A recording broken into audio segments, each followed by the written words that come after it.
Now I'm going to be working on the front cover. So I've already cut it out. I cut out 2 pieces. So the measurement I cut out, I measure out is 9.5 by 5 inches. Now I'll be explaining to you on how I was able to get this shape. So I'll be using the paper to draw the pattern out for you. So from that point to the edges, I measure 1 inches, and from that edges to that point, I measure 2 inches. Likewise, the second side. I take the protractor, I place it at the center of the 2 points, and I roll it out. Likewise for the second side. After that, I use the scissors to cut it out, both sides. So after cutting it out, I fold it together so I'll be able to curve the edges to form a round shape. So this is how to draft the pattern out. You can see it. I just place it on the material, then I use it to cut it out. Now I'm going to be joining both together by stitching it round and also tape it at once.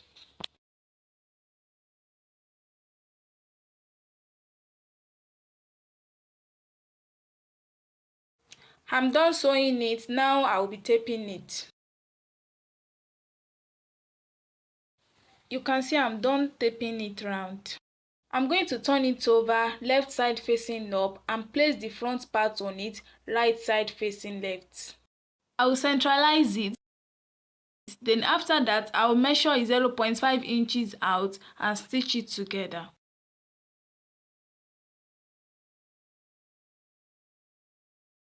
I'm done stitching it together. Now I will be trimming out the essence. So now we are done with the aspect of the front cover. I've cut out lining for the front part, and I've already cut out small pieces to cover the start and stop of the cord. I will place the small pieces on the middle by centralizing it and stitch it a little bit. Then I will place the cord on it and stitch it round until it gets to where it starts.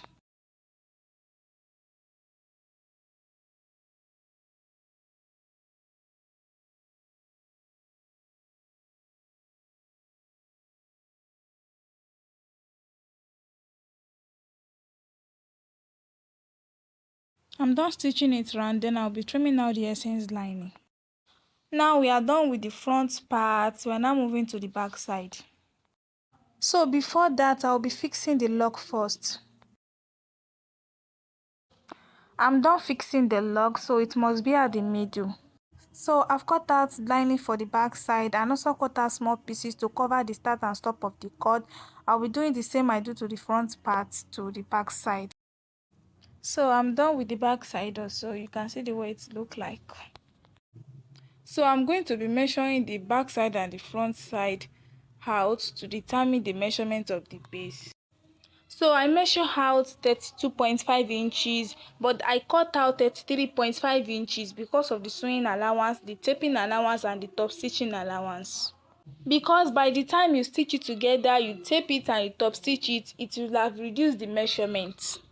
So for the base, I divide it by 3. I cut out 18.3 inches for the lower base, and the upper base I cut out 15 inches.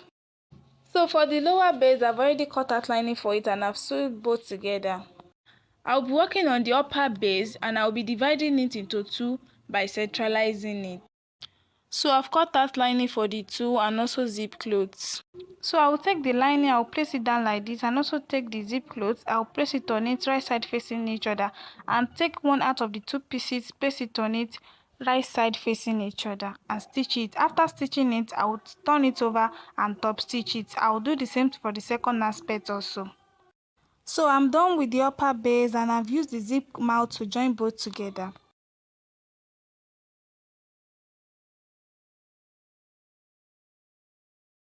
So this is the fashion belt I'll be using. So the measurement is 54 inches, 1.5 inches. So out of the 1.5 inches, I cut out 3 inches for the ring holder. So I take the one with the ring holder, I place it on the upper base and stitch it together by centralizing it. Then I take the lower base, I place it down, and take the upper base and place it on it and stitch both together. Then I also use taping to tape it at once. After that, I turn it over, then I top stitch it. Then I take the long belt, I place it on the upper base and also place the lower base on it. Then I stitch it together. After stitching it together, I tape it at once. Then I turn it over and top stitch it. Now I'm done with the base. I've stitched it together, tape it and also top stitch it at once. So now it's time to join both the base and the two main body parts together. So what I did is that I fold the base into two to get the midpoint and I notch both sides out. So you can see it, I've already notched both the midpoint. So I will take the two main body, I will also fold it into two and notch out the midpoint. So I will take the base and also take the front. I will join both together, notch point to notch point, and stitch it round. After stitching it round, I will use taping to tape it at once, and I will also do the same to the second part also.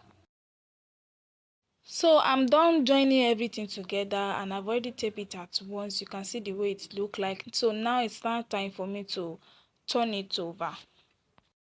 So now I'll be working on the long belt. So this is the ring adjuster. I hope you can see the way I'm doing it.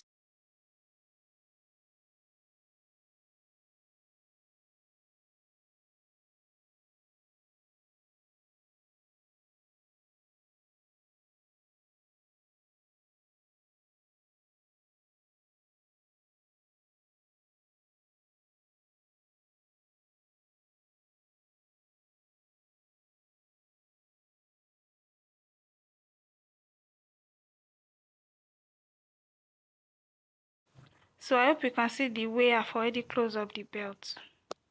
So I've already put my logo there, you can see. So please, if you want to add your own logo, always use a silence logo. If you have already used one logo before and you want to add another one to it, use a silence logo. So because you know the lock is also a logo, even if I don't add anything to it. So that is why I use a silence logo, which is the very black logo, so that it will not appear very much, so that it will not affect the design, so the design will come out perfectly. So the main crossbody bag is ready. You can see the way it look like, very cute for any occasion, for any outing.